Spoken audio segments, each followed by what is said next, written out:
Hey, what's up? It's your boy Low D, and welcome to the Low D podcast. I'm so excited to get this thing started back up again. It's been a minute. I'm in a new town, and I know it took me 6 months to get around and doing a podcast video, but we're gonna get this thing rolling for 2026. I hope so far your 2026 has been very good. Mine's been very blessed. It's been full of a lot of new challenges, but at the same time, I'm looking forward to what this year has in store. So this podcast, which is the first of the year, it's going to be it's I don't want to say sad or happy, but it's going to be a emotional one, if that's the word I can find. I am going to let y'all hear a interview I did with a friend of mine. His name was Jason Daniel Bailey. He passed away actually a year ago, last year back in January. And I did a podcast with him some time before that. Actually, it was a video podcast, but I cannot find the video whatsoever. It was just audio of what I could find.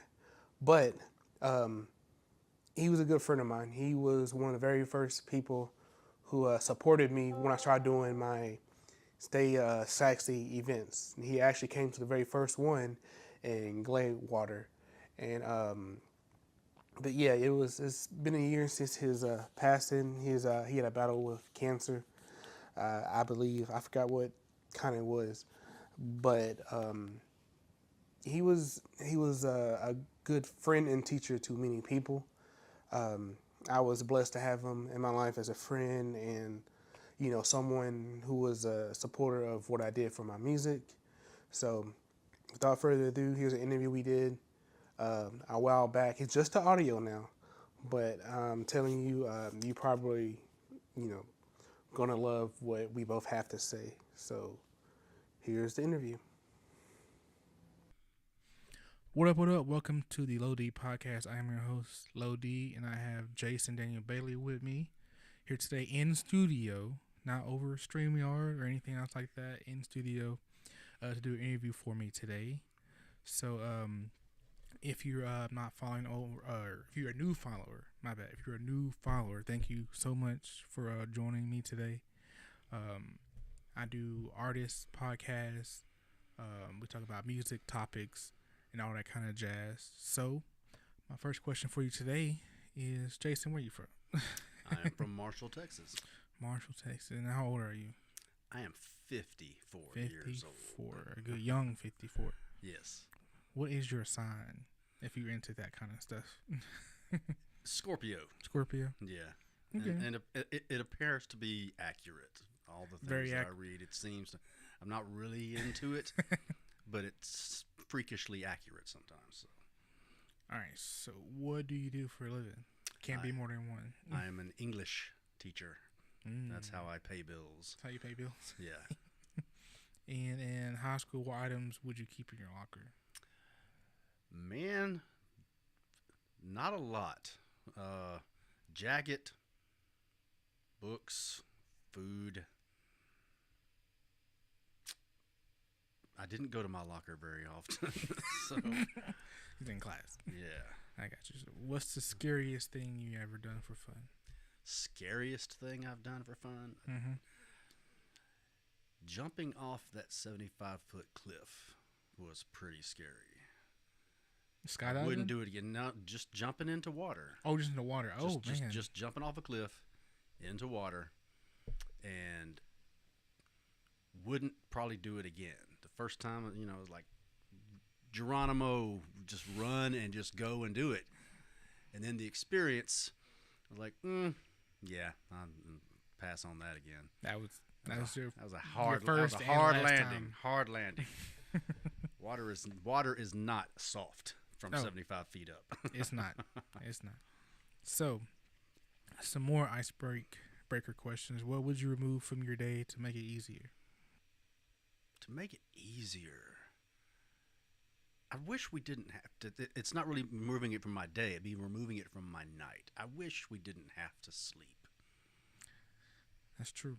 There's so much more I would get done if I didn't have to sleep. But you get a little nutty, and bad things start happening to you mentally and physically if you don't get enough sleep. And I would just rather not sleep. I'd rather just stay up and just do stuff. That's all the time. actually good. That's a good one. Actually, not sleeping. Yeah, if we didn't have to sleep, I could get a lot more done.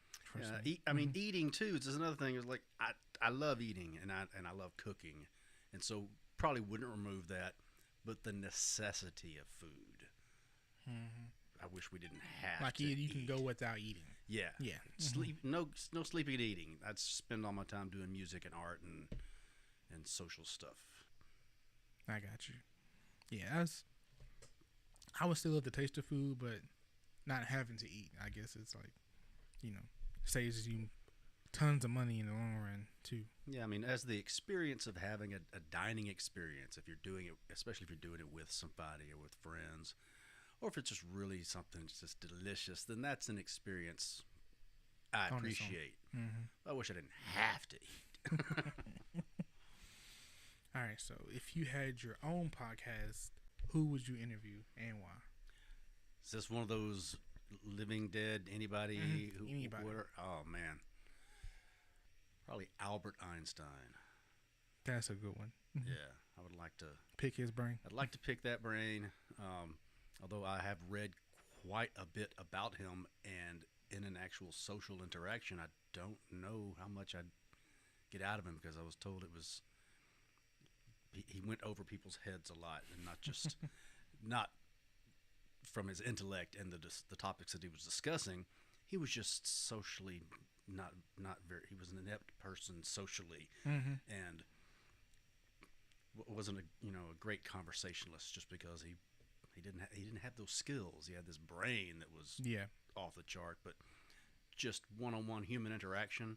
I mean, he had to be reminded daily to put socks on. So I haven't heard that one. yeah, his wife, I mean, looked after him very much like a mother looking after a young child who was not mindful of like looking before you cross a street. Okay, just simple things like that because he was so off in his head. So his mind was just other places than Yep. more common sense things, I guess. Right. Thinking about that. Remembering to eat, remembering to put socks on, little practical things like that, because his mind would just be Thinking about All 20 been- different equations at the same time. Yeah. All right, so what is in your trunk right now? I saw that question. I had a little tip off on with some of the questions shared, and my first thought was, well, I have a truck, so I don't actually have a trunk. And then I just went somewhere all completely like more metaphorical, like what's in your trunk. You know? I was like, well, there's no dead bodies. No dead bodies? Box of Kleenex, stuff for performing music if I need to.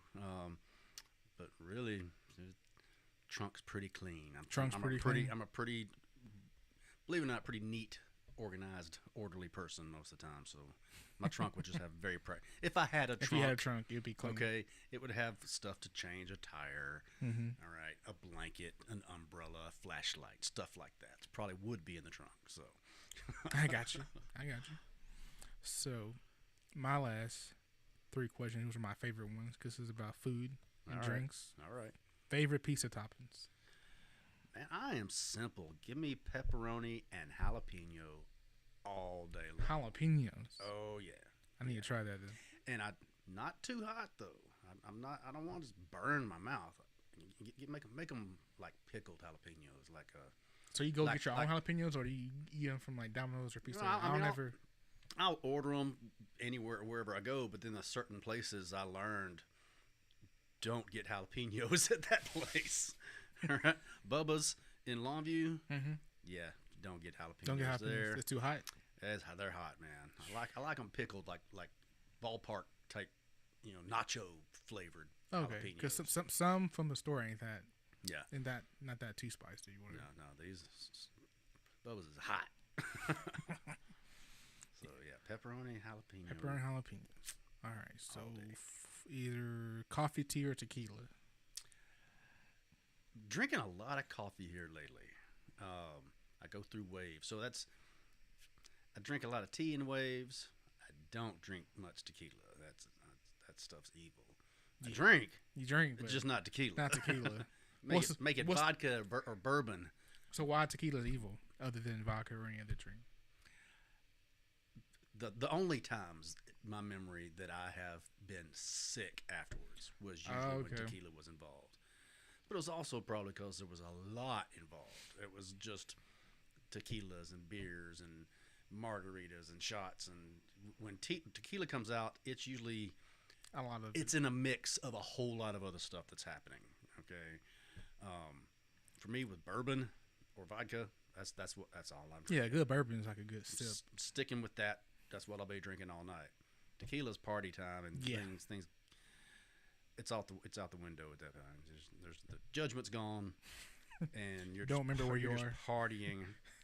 Yeah, the only times I've been what you would typically call hungover and just wishing I was dead. There'd probably been a lot Tequila of tequila was the the night culprit. before. Yeah. Man. All right, so for my last icebreaker question, we got steak tacos or chicken tacos? Steak. Hard one. Although Ooh, steak. I love chicken, but no. If it's a choice, Mm-hmm. chicken or steak, I'm going steak, man. I like my red meat. Man, it's Taco Tuesday tomorrow. There you go. All right, so on to my main topic, which main reason I brought you out to recording because something on Facebook like sparked my interest and something I've been battling with, like in my music career, because you're a musician as well. You had posted something talking about where what venue was that, by the way? I don't know, or if you want to say it or not, I don't know. Well, I don't. I really the post that you're referring to was in general. Okay, so I wasn't talking about any particular venue at that point. I was talking my experience in general with a few different venues. Okay.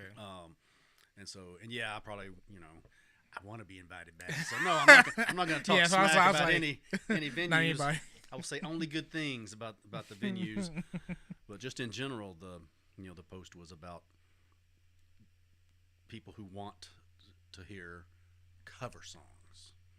Yeah, that's right. So it's more towards the crowd, yeah. The Well, I mean, crowd- it's all three, and because Yeah. if the crowd likes it and it's bringing in money, then Yeah. the venues are really okay. But if it's not, then No. it's my experience. It's just they honestly don't care. To me, in my opinion, of the talent level that much, as long as the crowd's into it and they're bringing their business money. I have had nothing but positive response from audiences. Mm-hmm. I've given 3-hour shows where I played nothing but my own compositions, and to applause and delight, and people hanging around afterwards, saying how much they enjoyed my songs. They request my songs, which is like the greatest compliment, to be at one gig and have another one 3 months later, and somebody go, "Hey, I heard you at such and such a place. Are you going to play?" And they'll name a song of mine, and I'm like, Mm-hmm. "Well, I am now, because you asked for it. And so yeah, I'm going to play that song for you." Mm-hmm. But then what that was about was the owners of the venues are generally the ones who have this perception that if you're not playing songs that people know, that they can sing along to, get rowdy to, and keep buying drinks and food Yeah. to, all right, then you're not more than likely going to be invited back to perform there. That's been frustrating, and I guess with what I'm doing now, you could say I gave in. I mean, I am playing a lot more covers. A lot of covers now. A lot of covers. I think that post, I exaggerated. I said 80-90%. It's probably more 50-50. Mm-hmm.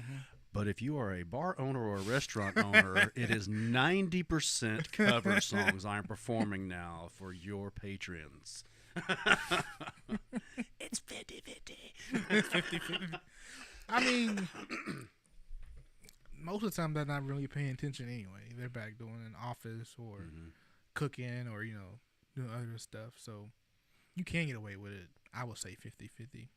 Yeah. But when I saw that, I was like, man, okay, Nixie, now I got to bring him on because I was like, this is something I've been wanting to talk about, because something I personally struggle with, especially being a saxophonist, It's like as soon as you hear, oh, we have a saxophone player. What's the thing they're gonna request is just jazz, jazz. And then that's like the persona that they stick on you, which is okay. It's cool. I mean, saxophone is mainly a jazz instrument, but like more than half the stuff I play, if I played jazz all night, I wouldn't have a gig. Right. Like, I mean, like as far as the song genres, like saxophone, you play anything is gonna make it sound jazzy. But as far as song choice, if I chose just Coltrane, Miles Davis, which I love all that music, and I know plenty of people do. Oh yeah. But if I just played Stan Getz, Charlie Parker, Boney James, Kenny G all night, which is, every single gig, 9 times out of 10, I don't think I would come back. And all of a sudden, if I start playing that, then I play like a Bruno Mars song. Oh, I know that one, whatever. Or if you play some popular pop song on the radio today, or like the gig I did this Saturday, I did all 90s R&B. People loved it. I mean, of course, saxophone jazz and made all the R&B songs jazzy and stuff like that, but it were songs they recognized from a certain time period, which was, I think some of the best music, 90s period, not even just R&B. It's a 90s R&B night, but just 90s music period, with the Madonnas of the world and like all that. It was just a good time for music. Like, it was pure. It was, it wasn't too raunchy, but, not soft as like the 80s and 70s were, kind of, as far as like rowdiness to me. And it's long enough ago now that you got the nostalgia factor, so that you can have a 90s R&B night. People are going to lose their minds because it's like, oh, that's my jam, when they were in their 20s and now they're in their 40s or, pushing a little bit older than maybe than that. Exactly. Takes them back. And so I get that. It's also why I've gave in and said, okay, I will play covers. But for the most part, they're, it's not the same ones you hear all the time. Funny, sitting waiting for this. Mustang Sally came on. Buddy Guy's Mustang Sally from his album from the 80s, Damn Right I've Got the Blues. And, as Buddy Guy, I got tickets to see him coming up in November. And still, like, you go to any open mic jam, any night, they're going to play Mustang Sally. They're going to play Ain't No Sunshine When She's Gone. And the two others that I swore I would never play, Tennessee Whiskey. Yep. And Wagon Wheel. Well, I like Wagon Wheel though, so I mean, I'm one of those fans. I can never hear it enough. When very recently, this is a story. I tell this story in my gigs now, because it's about what a hypocrite I am in my choice of music, in saying I will never ever play Wagon Wheel. I am not going to learn that stupid song. I'm never going to learn. It's every time you go out, somebody's going to play it. And then somebody goes, you know who wrote that song, right? I said, I don't know. I don't care who wrote that song. They go, Bob Dylan wrote that song. They go, Well, rock me, mama, like a wagon. Hey, it's in my repertoire now. I learned it actually. Yeah, Darius I took it. Yeah. I got Darius's recording of it and printed out the chords, and it is. I even throw down a little harmonica solo on it when I do it now. So if you come to see Jason Daniel Bailey, you will probably hear Wagon Wheel.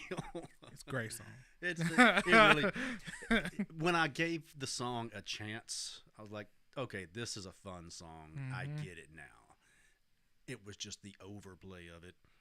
I wasn't giving it a chance. It is overplayed. I wasn't giving it a chance, and I get it, and I enjoy it, and I'm on. From my experience, it's just who plays it. It's just, if you have a great artist, great singer, great wherever you're playing, keys or guitar. Yeah. As long as they're doing a good job, okay, fine. But then there's so many jams and like, they just ruined this song for me, kind of thing. Especially with Mustang Sally. Yeah. Like, it's like, because there's always a cool tenor saxophone solo in that song, and it's like iconic. Yeah.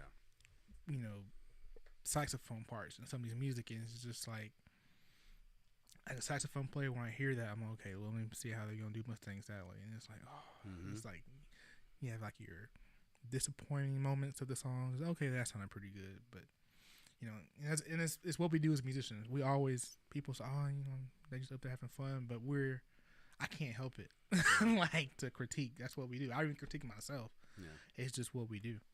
Yeah, when you have somebody that's really skilled with a guitar and they turn Mustang Sally into a jam, and you're 10, 12, 14 minutes in of just music heaven. Okay, yeah, I can deal with the fact that they used that vehicle, that pun on the name Mustang Sally, but that you use that song to do something magical like that. Yeah, I got no problem with that. And they make it their own too. That's another Right. thing. They make it their own. Yeah. Especially getting back to doing covers. It's like for the 90s R&B thing, you know, I did it my way. Like I might do like here and there, like, you know, enough to where you know what the song is. Mm-hmm. But like most of the time on the second verse, I'm just improvising the whole time. I'm changing stuff up, especially in the band. Like we gonna do Ain't No Sunshine every time, but we do it my way. We always add like a little reggae vibe to it. Yeah. And every time we do it, it's not the same way. It's just one of those songs that I love to do. I love to sing, but Yeah. I never want to do it the traditional way because it's just, to me, that's where I don't know what's the word for it. Just very normal sounding. You know. See, you've got that skill level. I am still uncomfortable enough with cover songs that when I do my cover songs in the tempo that they're accustomed to, I even emulate the singer. I will. It's almost like doing an impersonation. That if it's in my range and it's a voice that I can kind of mimic, I'll even sound like the original recording. Now, granted, it's just me with an acoustic guitar. I don't have a band, so I'm doing what I can with one instrument to let the audience hear what they expect to hear from a certain song. And we mentioned drinking and buying food. Yeah. Dancing also. If you can get them dancing, and sometimes that's kind of hard to do with just an acoustic guitar, but they dance at my shows, and that's probably my thing I love most, is seeing folks dancing while I'm singing. If you play Keep It Shuffle, figure that one out. You're going got one band, they play Keep It Shuffle every time, and of course everybody gets up and dance. It's just, and I guess they do it, and they probably hate doing that song, but they know as far as showmanship, and I guess from the venue's concerned, they can say, oh, well, they got people up to dance, you know, whatever. They're playing songs that people want to, you know. So, but the thing is, as far as what we can do to change that, to where we can do our own music, is basically what I've been kind of doing the last couple of years, just doing your own shows. Yeah. Like, do something where you don't have to answer to anybody. And I wanted Ben to come too, because I talked to him about it as well. And actually at the show, it's just like musicians, I wish there was more of a push from like everybody getting from out of that, playing at the restaurant and bar, which I know is necessary to do that, especially when trying to make, you know, extra income or your main income, wherever position you're in. Yeah. It was just people need to get, you know, ideas, because someone brought that to my attention. It's like, hey, you know, it was a saxophone colleague of mine in Dallas. It's like, you know, do your own stuff. Like, put back the money, find a little small venue, like Books and Barrels, or like, I moved up to the community center, but like, the first one I had was in Gladewater at this little small venue. I was there. Yeah, it's like a couple $100 to rent out. Yeah. You know, it was packed. That was great. It was just, and it was eye opening. Yeah. You know, and we still did covers, but I mean, it's what I want. I didn't have to answer to nobody. Yeah. Because it's still, but I said my originals, and I did covers I wanted to do. Yeah. You know, no one was asking for requests. It was just, you came to see us play, and we did our thing. People enjoyed it. Right. It's like a normal, I guess, concert. Like of a tier, because you know you're not going to see Bruno Mars or some band, some famous band at American Airlines Center. You're not throwing requests at them. they came here with the set list already in mind. They're gonna do what they're gonna do, pack up and leave. Yeah, that little thing you did at the Bluebird or something. Bluebird Room. Yeah. Mm-hmm. First of all, very impressed. It's the first time I'd heard the band, and just blown away by it. Like, wait a minute, you can do this? Mm-hmm. Now, my own insecurity when it was discussed possibly doing something like that, my first thought was, well, people aren't gonna buy tickets to come see me. Not yet. Mm-hmm. Not now. Maybe I put in some effort, put in some time, pay my dues, and get my name a little bit more out there, which I've only just started doing. That's one of the things I wanted to bring up earlier. Is when you asked how old I am. I've been doing music. I learned my first chords on a guitar when I was 4 years old. I've been playing drums since I was in 6th grade. And I've been making money doing this now since 2006. I'm not a newbie.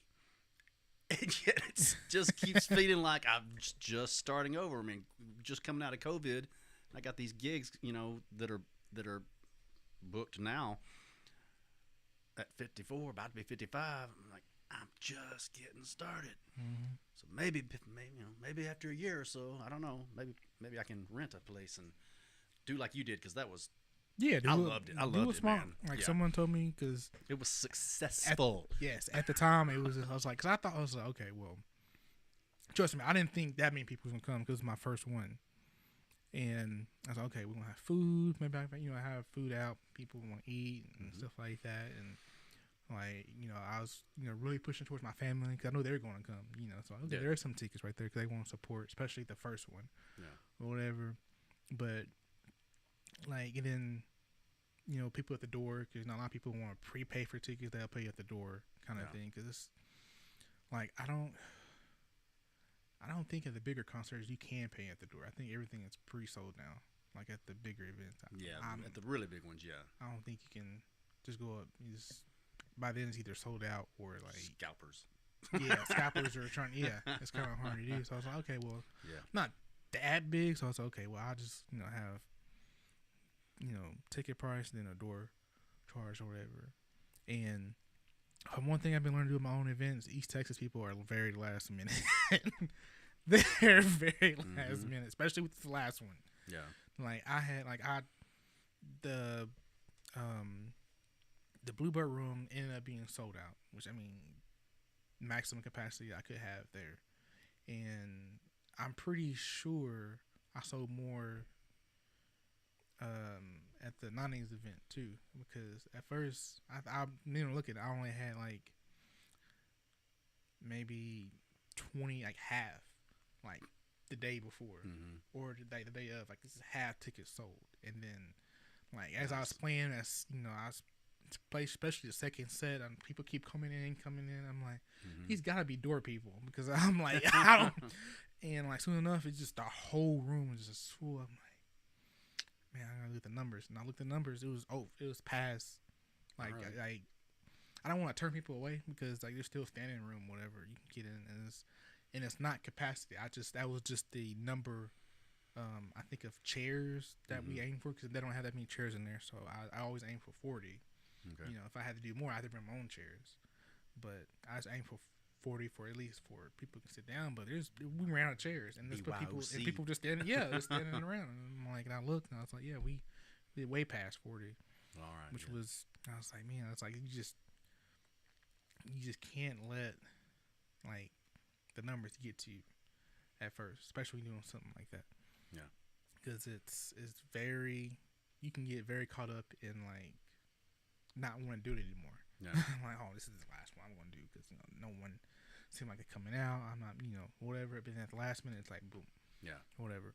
And there's always that fear of doing that. It's always a safe place of going to a restaurant or going to a bar, because people are gonna be there. They're gonna be there to drink. They're gonna be there to eat or whatever. Because you're drawing your crowd, and then you're also drawing the the regular patrons, and you make new fans that way. Yeah, too. So it's a little bit. Case in point, definitely this last gig that I had. It's the first one in over a year. felt pretty rusty. First time doing as many covers as I was doing, because the last couple of gigs I did just my stuff, and so I'm learning all these songs that I'm really not comfortable with. they don't know. That's one of the beauties of being able to fake it a little bit. Was every cover song I played that night, with the exception of 4 or 5 that I had played way back when I first started, and it was more of an even mix. Almost every cover song I played that night, it was the second time I'd ever played it, because I just learned it that the day or two before, and then was playing it for the second time at this gig. I'm guilty of it. No one knows. Yeah, I had a few. One of the stories that I posted was my favorite story of the night. One of the ones that I was just not comfortable with, that I actually skipped. I had my little song cheat sheet songbook, and I flipped past it, and then decided nobody's listening. I was playing to an empty room because everybody was at the bar that was actually in a different room from where I was. So I'm playing to nobody and seeing the backs of everybody at the bar in another room through this little opening. I was like, they're not even listening to me. That's fine. I'm getting paid. So I busted out this song. Oh, man, they came running and danced and sang this song that I was playing for the second time ever. It was New Orleans Ladies by LaRue. Love that song. Love the harmonies. And it's just me with the microphone and a guitar, no harmony. The crowd provided the beautiful harmonies, and it was a magical moment. And I was like, man, and I almost skipped that song, and it ended up being like one of the best moments of the night, and made friends from it and everything. So, yeah, take chances. I'm learning. Yeah, trust me, it's tough. Like, I took a lot of chances, and you had your W's and you have your L's. Because trust me, I had my L's too, as along with it. But in the long run, I'm glad, because it was a learning experience. Like, I learned from all the other ones. The L was the learn. Yeah, it was the learn, not the loss, just the learn. So I can have events like yesterday, because I'm still learning from that one. Like, it was like, there was some things I was like, okay, well, I think when I got there, I knew it from last time, but as soon as, we're paying in cash, I'm like, I need to bring change. Like, it's one of those things that, you don't think about. Because, I'm thinking about the music, all that kind of stuff. Right. And plus, I got to think about the business side of things. Of course, like Books and Bears, they were more than, they helped by, taking tickets. And then she had made change in her drawer to give, back to and then give, my payment. And so it was really nice of them. Like, I can't talk high enough about them because, and plus, they have a wine bar in the back. So, and being that said, the more people I can bring in, that's more wine sales for the bookstores. So, they're also getting their thing too, which it's just great all around. Yeah. Two businesses coming together, making like events. And they do for, I think they have the open mic nights on Thursdays. They have poetry nights, I think 3 times a month, something like that, and some other stuff too. Yeah. So it's good that some places are doing that.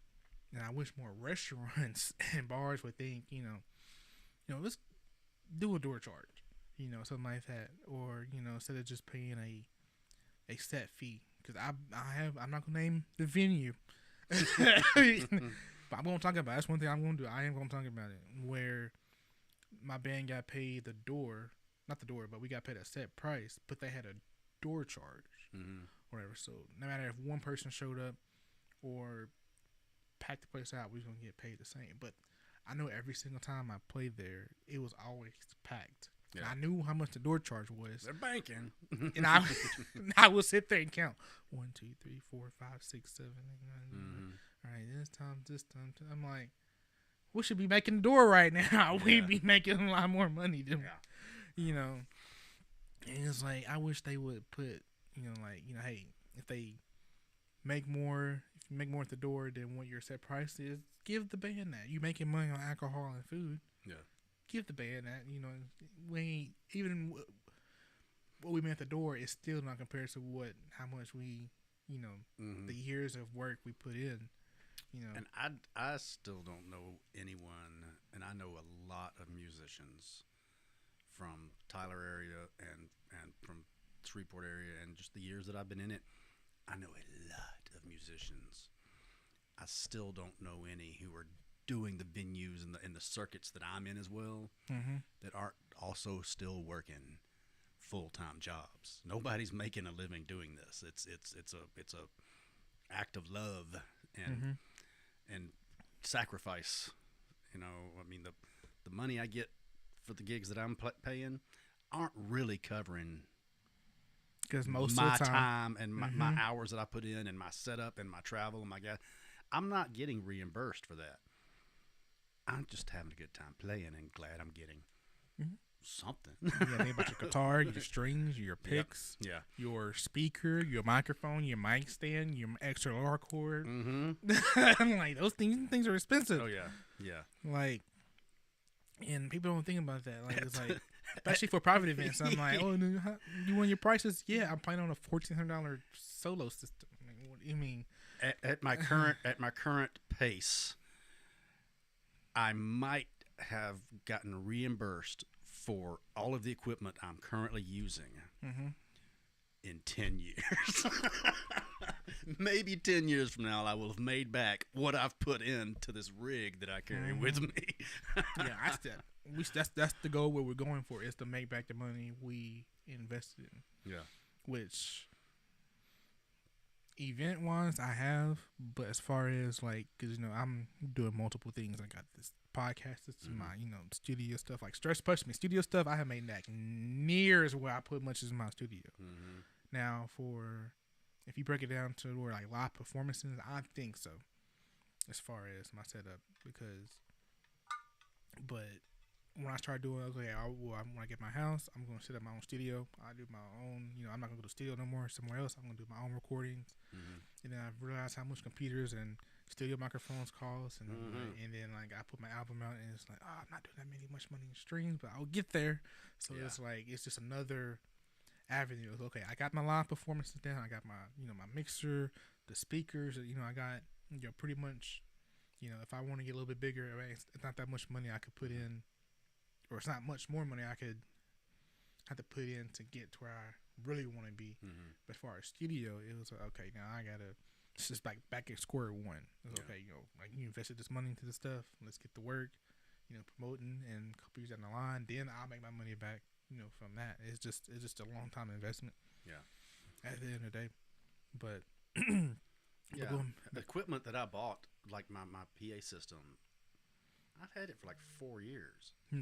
I've only really just, I was foresight. I was looking down the road. I'm going to need this one day. I'm using it now. But I bought it, like I said, 4 years ago. Knowing I would be taking it and traveling and at some point doing gigs. So, anyway. Yeah, it gets tough. Trust me, especially when you think about it. It's like keep going, don't give up kind of thing. But I can't remember how long ago it was, but I caught your gig with the full band downtown Longview at the downtown at thing? the theater at the it was an auditorium. Oh, the Longview Community Center. Yeah. Okay. Oh man, top notch. Y'all sounded incredible that night. I'm glad because I had me and Jay were the only people who's like, of course my band members, they set up their own stuff, but like most of that stuff you see, that's my equipment. And that's my 18-inch sub. Those are my two 12-inch. Those are my stands, my microphone. Like everything you see sound. I'm not renting out because if I was renting out a sound guy, that's like $1,000 right there. Yeah.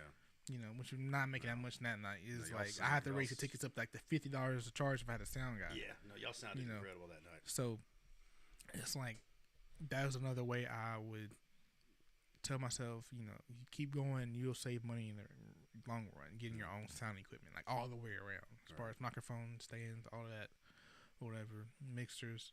So and then you learn to do it yourself, then you'll make more money in the long run. So, but now I'm at the point to where it's like, okay, I really do have to ask for help now. As far as like, I can't be on stage and sell my merch at the same time. I haven't figured that out yet.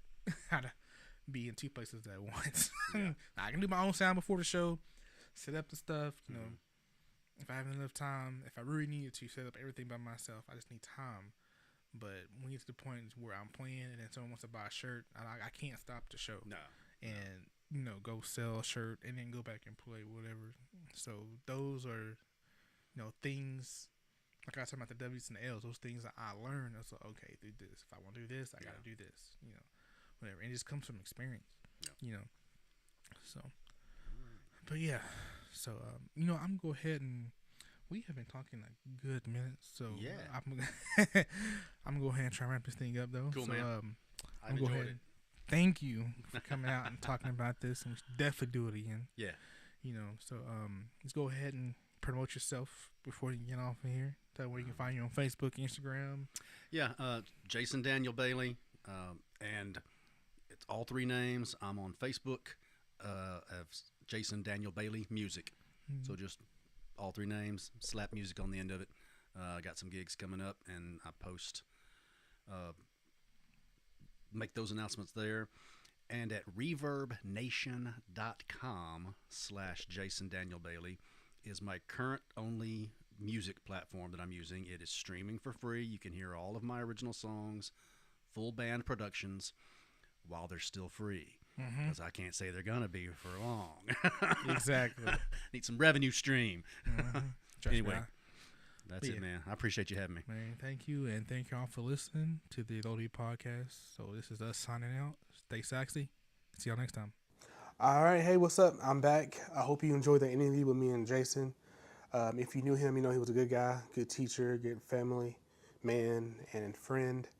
I had so much fun doing that interview with him, and I hope this video and this interview will be a good, way to remember, him in a good way, in a loving way. He was a musician as well, as you can tell from the interview. Good musician, matter of fact. He played a couple gigs around town in East Texas, and I got a chance to hear him once or twice. And I'm going to miss him. I know everybody else who knew him well, but I don't definitely miss him, especially him being a supporter from the very beginning of my Stay Saxy events. So thank you again for joining me. Rest in peace, Jason. And I hope y'all enjoyed this video. Please, please, please follow this podcast, like, comment, subscribe, wherever you're seeing this right now. I got more podcasts coming up with more people and co-hosts and all that stuff. So thank you so much for supporting me. Stay sexy. See you next time.